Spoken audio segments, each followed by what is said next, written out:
Olá, Motolama na área. Hoje vamos falar sobre a evolução das motocicletas, como é que elas deixaram de ser uma bicicleta de madeira sem guidão e sem pedal para virar uma KTM 990. É uma referência. E já que estamos falando de evolução, vamos falar também de como é que eu comecei nesse mundo de moto. Motolama começando agora. Minha moto venenosa vai passando lá na roça e as vaquinhas furiosas não entendem. Olá, sou o Arlindão, piloto de rally, enduro e nas horas vagas editor do Motolama. Continuando a série de fotos sobre passeios, este passeio foi um passeio feito entre eu e minha galera lá para os idos de 2006. Lembra que eu contei que a gente acompanhava o Independência? Esse foi acompanhando o Independência de 2006. Foi um passeio bem legal. Olha o visual no fundo, isso lá na região de Ouro Preto. Neste episódio, vou fazer um breve resumo de como é que as motocicletas surgiram a partir da primeira bicicleta e chegar até hoje. Vamos contar como é que eu evoluí de um Helles prego para um prego conhecido. Eu sempre fui chegado em fora de estrada. Desde o tempo que eu era pequeno e pegava um cavalo na fazenda do meu pai e saía fazendo trilha com ele. E, obviamente, fazendo aquele barulho clássico com a boca, né? Hoje fazemos o barulho de outras formas. Nessa época, ainda não se falava em moto trail, enduro, nada disso. Moto que se falava era Harley Davidson. E Harley Davidson, obviamente, que não era compatível com trilhas, agarrados e sufocos. Imagina empurrar uma Harley Davidson para fora de uma poça de lama. Imagina. Quando eu tinha meus 13 para 14 anos, tinha uma loja no Rio, onde hoje fica o Hotel Meridian, na praia, para quem conhece. A loja chamava-se Camping Tour, eu acho. E essa loja vendia equipamento de caça, pesca, camping, etc. E uma vez na vitrine tinha uma Husqvarna, eu acho que era 250, eu não me lembro dos detalhes. Mas era aquela que tinha o tanque cromado na parte de trás. E aquele trem ali eu fiquei imaginando aquilo, andando com aquilo. Coincidentemente, logo depois, a revista Quatro Rodas fez uma reportagem sobre motos fora de estrada. E mostrava um monte, desde cinquentinha, trail, aquela Yamaha AT100, mostrava essa Husqvarna que eu vi na vitrine, enfim. E na época eu me lembro que eu fiquei arregalado com aquilo, doido para comprar um, fazendo conta. Eu tinha o quê? 13 anos, 14 anos, não tinha salário, não tinha dinheiro ainda. E comecei a fazer conta para ver como é que eu ia conseguir comprar uma, não sei o quê. Mais tarde na vida, eu enveredei por caminhos mais automobilísticos. Comecei a fazer rally de carro. Era o que a gente tinha, né? Até que lá para 82, eu recebi um dinheirinho melhor, resolvi comprar uma moto. Entrei numa concessionária que tinha lá na Tijuca, lá no Rio. Era uma concessionária FBM, Montesa, enfim, tinha várias marcas, eram multimarcas, né, como fala hoje. Aí de cara, quando eu entrei na loja, vi lá em cima a portentosa Montesa 360 H6. É aquilo que eu quero, eu queria uma moto grande. Sentei na moto, primeiro problema, eu não encostava o pé no chão. Mas na época eu não sabia da importância de andar com os pés na pedaleira. Mas quando eu perguntei o preço, eu me assustei um pouco. Do lado tinha uma H6 250. Eu sentei nela, o preço era mais convidativo, mas eu não conseguia empurrar o pedal de kick para baixo. Kick, aqui em Minas chama de clique. Mais do lado, tinha uma FBM usada, igual a essa, só que branca. Eu olhei para aquilo, era grande, tinha estilo, eu conseguia ligar e cabia no meu bolso. Fechei. Isso aconteceu no tempo que ainda não existia nem DT nem XL. O que existia era a TT 125, preparada, existia um modelo da Honda, que não era da Honda, era fabricada, era montada por uma empresa de São Paulo que eu não lembro qual, chamava-se Honda FS, de Ford Strata, que era essa daqui. Eles pegavam uma CG, botavam um paralama mais alto, uma descarga meio para cima e estava feito o serviço. E virava uma moto trail. Além disso, ainda tinha as importadas, que era a Honda 360 Scrambler, que era uma CB400 com a descarga mais alta, tinha a XL 250S, que foi importada para o Brasil, uma meia dúzia, que eu já falei sobre ela em outro episódio. Nesse tempo, ainda não existia o complô de fechar a trilha, e nem a alíquota de 70%. A importação era um negócio proibido, e não tinha trilha fechada, era tudo aberto e liberado. Cenário ideal para crescer o esporte. Voltando a falar da FBM, eu comprei a moto, né? A primeira pergunta que eu fiz foi para que aquele paralama era tão alto. Aí o cara da loja explicou que era para não grudar lama. Falei, uau, eu tenho uma legítima fora de estrada. Agora eu já posso partir para as trilhas. Na época, eu não entendia nada e saí andando em terreno de terraplanagem, andando na areia da praia em dia de ressaca, e, enfim, obra da SEDAI, SEDAI é a companhia de água e esgoto lá do Rio, e era o que eu fazia de trilha. Mas, como todos sabemos, fazer trilha requer algumas coisas, tipo trilha e amigos para andar junto, porque fazer trilha sozinho não existe. Além de ser perigoso, não tem a menor graça. Quem que você vai sacanear na trilha? Um dia, eu parado num posto de gasolina, encontrei com um amigo meu de longa data, e ele estava na época com uma picape Fiat e uma TT 125 toda preparada para trilha, se é que dá para preparar uma TT 125 para trilha. Aí eu perguntei, pô, que legal, o que é isso, não sei o que, ele começou a me explicar, e eu falei, é aí que eu vou.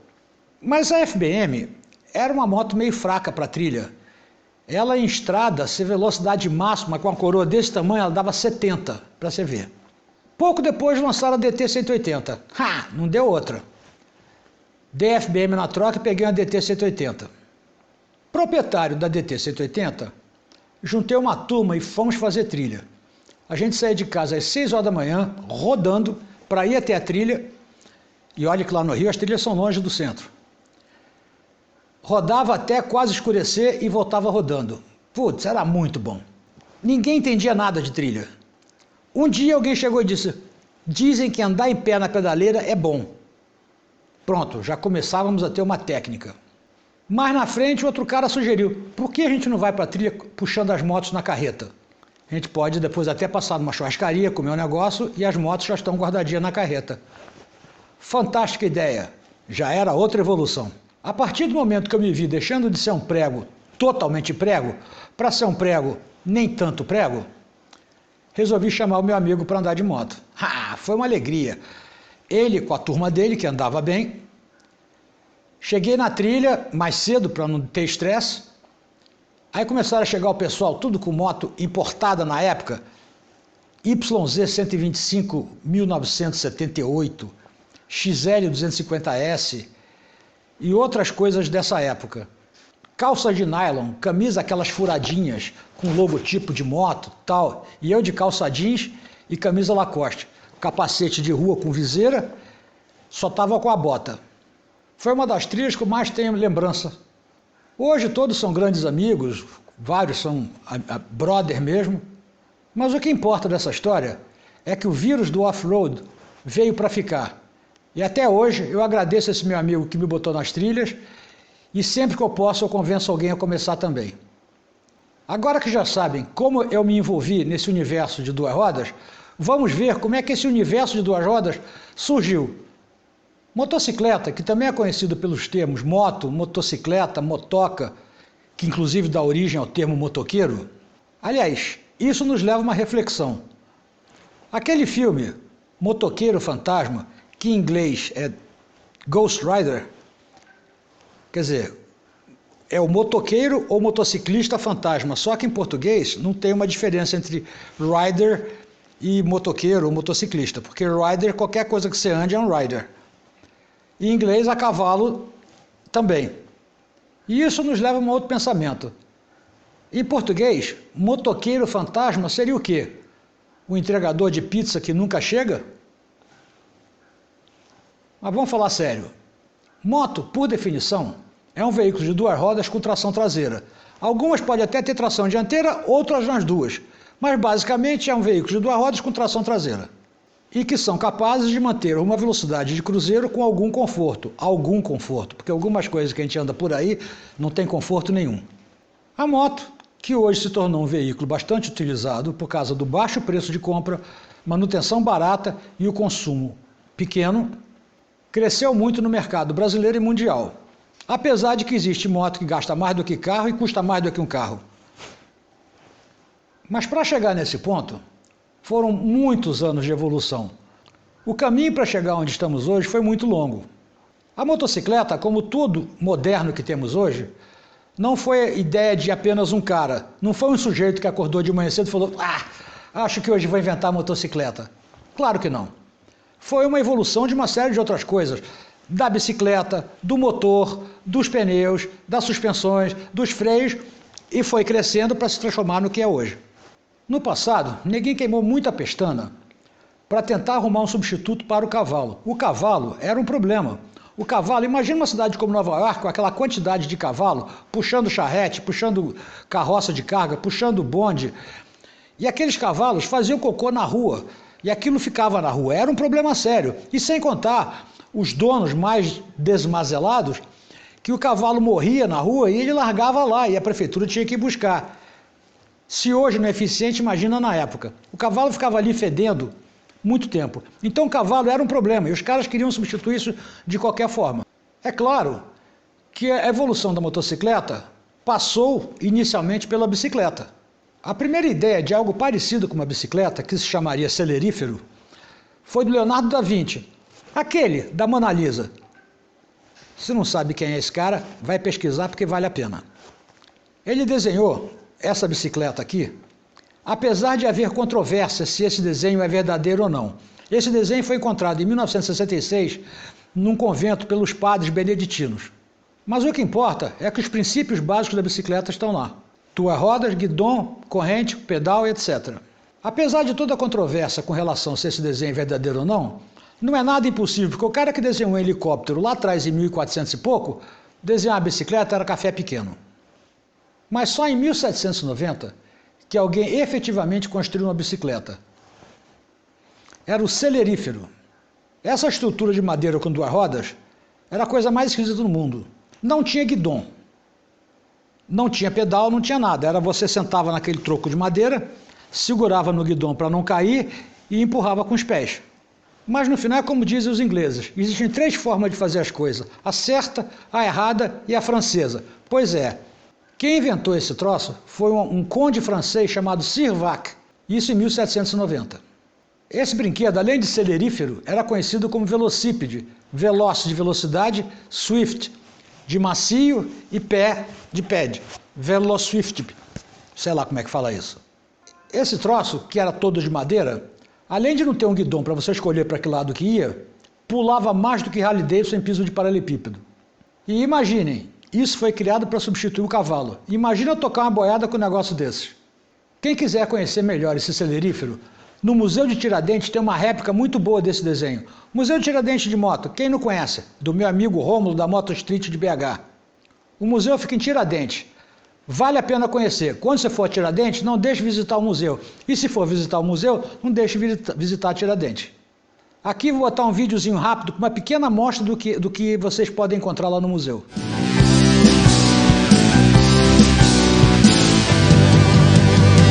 E quando ela passa, os homens ficam loucos, até as mulheres ficam apaixonadas. Mas o que elas mais gostam é da natureza. E quando ela passa, os homens ficam loucos, até as mulheres ficam apaixonadas. Mas o que elas mais gostam, o quê? É da natureza. Ela te joga na lama, arrepia na grama, toma banho de rio,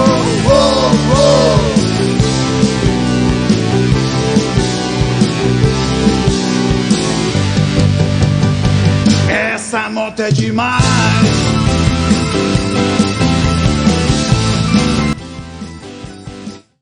Bacana o museu, né? Mas vamos voltar à nossa história. Lá para 1817, o barão alemão Carl Friedrich Drais, acho que é assim que fala, reinventou o tal do celerífero, mas dessa vez com guidão. Pelo menos você já podia escolher para que lado que você ia, né? O parangolé chamava-se Draisinete. Inclusive, ele já tinha até um sistema de freio parecido com o das Montesas, aquele que não funciona na hora que você precisa. O freio era simplesmente uma espécie de colher que encostava na roda com uma alavanca que você puxava na hora que queria parar. É claro que o negócio, além de ser empurrado com o pé, não tinha velocidade para ter uma emergência de freagem. Então, freada era mais para, sei lá, não cair da calçada ou qualquer coisa que o valha. A Draisinet não fez muito sucesso na Alemanha, mas bombou nos Estados Unidos e na Inglaterra, onde até foi testado para ver se servia para o correio. Inicialmente, ela era fabricada toda de madeira, mas mais na frente começaram a fazê-la de ferro. Não podiam fazer de tubo porque, lembra, na época não tinha solda elétrica ainda. Já em 1929, rola a primeira corrida de Draisinet. A corrida teve 26 inscritos, que fizeram um percurso de 4,5 km. A velocidade média do vencedor foi de 8 km por hora. Legal, né? Só para confirmar, esse troço não tinha pedal. Você andava com ela empurrando com os pés. Devia ser hilário ver uma corrida dessa, né? Os caras lá... Deve ser bacana, mas enfim. Já em 1839, o escocês Macmillan fabricou um pedal para o negócio. Ainda não foi dessa vez que inventaram a corrente, mas os pedais funcionavam com duas bielas que tocavam um virabrequim na roda traseira. E você ia pedalando assim e o negócio andava. A caralhampana era chamada de bone shaker, sacode ossos. Era toda de madeira e andava naqueles pisos que não tinham um asfalto bonito como tem hoje, sacudia para burro.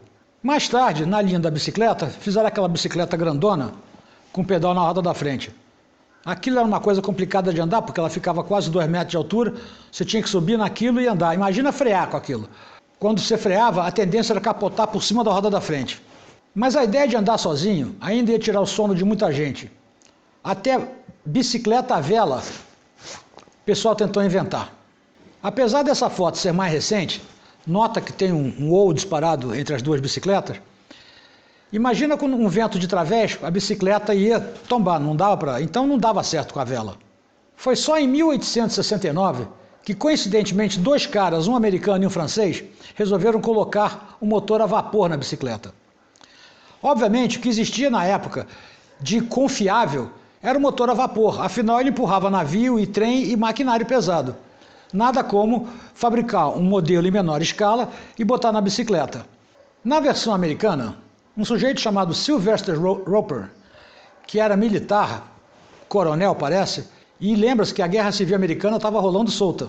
E o cara, em vez de guerrear, estava montando bicicleta na fábrica lá. Essa bicicleta que ele montou, a única utilidade era demonstrar em feiras, porque andar mesmo era muito ruim. Ela era feita de ferro fundido. Volto a lembrar, na época não tinha solda elétrica, então tinha que fundir o ferro. As rodas eram de madeira, não tinha pneu ainda. E a corrente já era por transmissão, até que enfim, né? Embaixo do banco ficava o reservatório de água, que alimentava a caldeira. O acelerador, você torcia o guidão para frente, o que já era o princípio das manoplas de acelerador que temos hoje, e para frear puxava para trás. O sistema de comando disso devia de ser muito complicado, mas era o que tinha. Olhando a foto, a gente fica tentando imaginar como é que essa chaminé esquentava a busanfa do piloto.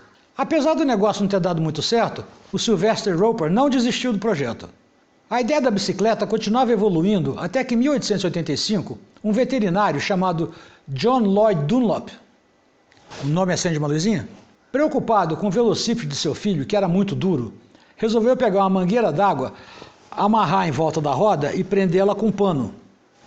Olha o sistema como é que funcionava. Nessa foto aí ele deve estar mostrando para os filhos. Olha que legal que o papai inventou. Um dia vocês vão ganhar muita grana com isso. O projeto continuou evoluindo e mais na frente ele começou a encher as câmaras de ar, as mangueiras, com ar, tornando o passeio mais macio ainda. Ele só foi patentear o invento 3 anos depois, em 1888. Nessa época, enquanto Dunlop estava enrolando a câmara de ar na roda de madeira, um alemão chamado Gottlieb Daimler, que trabalhava na fábrica chamada Gasmotoren Deutz, brigou com o patrão e saiu da fábrica junto com seu amigo William Maybach. O dono da fábrica era nada menos que Nikolaus Otto. Primeiro patenteou o motor de 4 tempos, diferenciando 2 tempos por causa de válvula, aquela coisa toda, né? Você lembra lá da escola. O Daimler, junto com o Otto e com o Maybach, eles estavam desenvolvendo desde 1885 um motor a gasolina para uso automotivo. A ideia era fazer um carro, mas como um carro ia ficar muito pesado para o motor que ainda era muito fraco, Eles tiveram a ideia de fazer um veículo de 2 rodas porque seria mais leve. Essa geringonça chamava-se Daimler Petroleum Reitwagen, o carro que anda. Mas a Trapizonga tinha tanta roda do lado que não sei como ficou mais leve. Ele andava a espantosos 18 km. O motor do Daimler já era um 4 tempos monocilíndrico de meio HP, com válvulas impulsionadas pela própria pressão do pistão, que girava 6.000 RPM. A refrigeração era a ar, o carburador já tinha boia e tinha um tubo quente de platina que causava ignição. Não tinha vela. Esse tubo quente rateou fogo quando o filho do Daimler foi dar a primeira volta com o brinquedo. Essa cela ficava em cima do tanque de gasolina. Imagina! Em 1894, a fábrica Hildebrand e Wolfmüller patentearam um modelo de moto para vender. A moto deles parecia uma monareta. Quem teve uma? Lembra da monareta? Pois é. A moto dos caras era uma mega moto de 1.489 cm3, 2 cilindros que geravam fantásticos 2,5 HP a 240 RPM. A moto pesava 50 kg e atingia incríveis 45 km por hora. Como o protótipo dessa moto era movido a vapor, no modelo a gasolina de produção, alguns detalhes foram mantidos, como o reservatório de água, que no caso era água de refrigeração e ficava sob o paralama traseiro. No ano seguinte do lançamento de Hildebrand e Wolfmüller, o Sylvester Rope, lembra aquele do motor a vapor? Já tinha trabalhando desde a época, desenvolvendo o motor a vapor para a bicicleta. E ele chegou no modelo que ele queria desafiar o pessoal numa pista de corrida de bicicleta. As pistas de bicicleta eram de madeira inclinadas.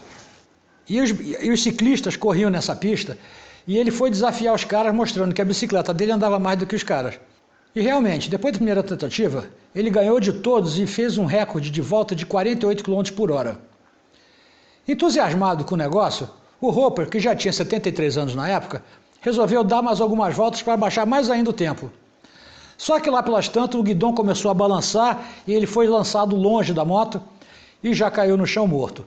Depois descobriram que ele não morreu por causa do acidente, ele morreu porque teve um infarte. Era muita emoção de ganhar dos ciclistas. Essas pistas de madeira, durante muito tempo, virou pista de corrida de moto. E eram pistas que faziam muito sucesso, principalmente pela quantidade de acidente. E morria muita gente nessa época. Esse acidente foi a pá de cal nas motos a vapor. Nessa época, que já estavam existindo algumas motos a gasolina, foi organizada a primeira corrida de moto entre Paris e Nantes. O percurso tinha 152 quilômetros. Quem venceu a prova foi o tal de M. Chevalier, eu não consegui descobrir o que significa o M, a bordo de uma Michelin de Dion. Eu acredito que o nome Michelin se deve ao pneu, mas de Dion era um fabricante muito importante na época que fazia uns motores de alto desempenho. O Chevalier ganhou a prova com um tempo de 4 horas e 10 minutos. Olhando para a foto, você pode reparar que os pneus não eram da época. Provavelmente é um pneu de DT-180 que o nego botou na moto lá. Não era uma moto, era um triciclo. Mas algum tempo depois, a primeira corrida de moto realmente de 2 rodas aconteceu em Surrey, na Inglaterra. Como esse assunto é muito extenso, eu vou ter que continuar numa segunda parte. Então é isso, pessoal. Se vocês acharam que eu esqueci de alguma coisa, não esquece de comentar aqui embaixo. Muito obrigado. Não esqueça de dar o like e se inscrever no canal. Isso daqui não é de graça. O like é, mas o canal não é. Até semana que vem. Um abraço. Valeu! Minha moto venenosa vai passando